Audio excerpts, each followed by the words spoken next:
அண்மை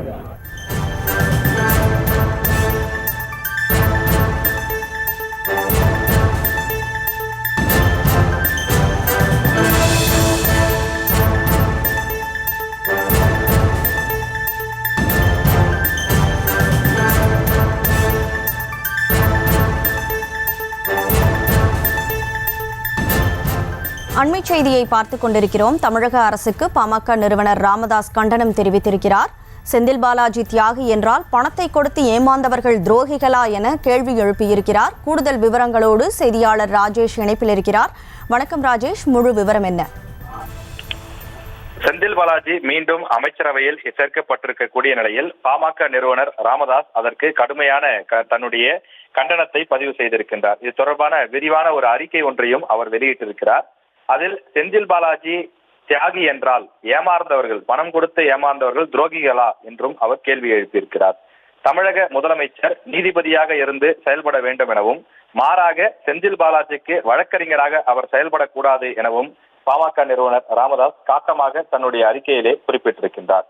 அதாவது செந்தில் பாலாஜி தற்போது வெளியில் விடப்பட்டிருப்பது பிணையில், அவர் மீதான அந்த விசாரணை நடத்தி முடிப்பதற்கு நீண்ட காலமாகும். அதுவரை அவரை சிறைவாசம் வைக்க வேண்டாம் என்பதற்காகத்தான் நீதிமன்றம் அவருக்கு பிணை வழங்கியுள்ளது. அதன் பொருள் அவரை விடுதலை செய்யலாம் என்பது கிடையாது. செந்தில் பாலாஜியினுடைய சிறைவாசம் தியாகமும் கிடையாது என்றும் அவர் கடுமையாக விமர்சித்திருக்கிறார். 2014ஆம் ஆண்டு நவம்பர் மாதத்தில் அரசு போக்குவரத்து கழகத்தின் 5 கோட்டங்களில் 1630 பணியாளர்களுக்கான ஆள் தேர்வு அறிக்கை வெளியிடப்பட்ட நிலையில் நடத்துனர் பணிக்கு 1.75 லட்சமும், அதே போல உதவி பொறியாளர் பணிக்கு 12 லட்சம் வரை செந்தில் பாலாஜி கையூட்டு வாங்கி குவித்ததாகத்தான் தமிழக காவல்துறை வழக்கு தொடர்ந்திருக்கிறது என்று அவர் குறிப்பிட்டிருக்கிறார்.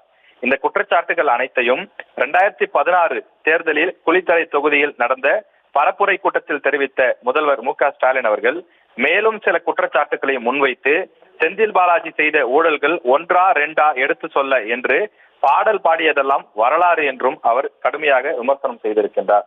இந்த நிலையில் அந்த வழக்கில் கையூட்டாக வாங்கப்பட்ட பணம் ரொக்கமாக செந்தில் பாலாஜி கணக்கில் செலுத்தப்பட்டதன் அடிப்படையில் தான் அவர் மீது சட்டவிரோத பண பரிமாற்ற வழக்கு தொடரப்பட்டு கைது செய்யப்பட்டு 471 நாட்கள் பிறகு அவர் பிணையிலே வெளியில் வந்திருக்கிறார். இதில் என்ன தியாகம் இருக்கிறது என கேள்வி எழுப்பியிருக்கும் பாமக நிறுவனர் ராமதாஸ், உண்மையாகவே முதலமைச்சர் மு.க.ஸ்டாலின் சட்டத்தின் பக்கமும் நியாயத்தின் பக்கமும் நிற்பவராக இருந்தால் மோசடி வழக்கில் தம்மிடம் உள்ள ஆதாரங்களை எல்லாம் கொடுத்து வழக்கை வலுப்படுத்தியிருக்க வேண்டும் எனவும், மோசடி வழக்கு விசாரணையை விரைவுபடுத்தி செந்தில் பாலாஜிக்கு தண்டனை பெற்று தந்திருக்க வேண்டும் எனவும் அவர் கேட்டுக்கொண்டிருக்கிறார்.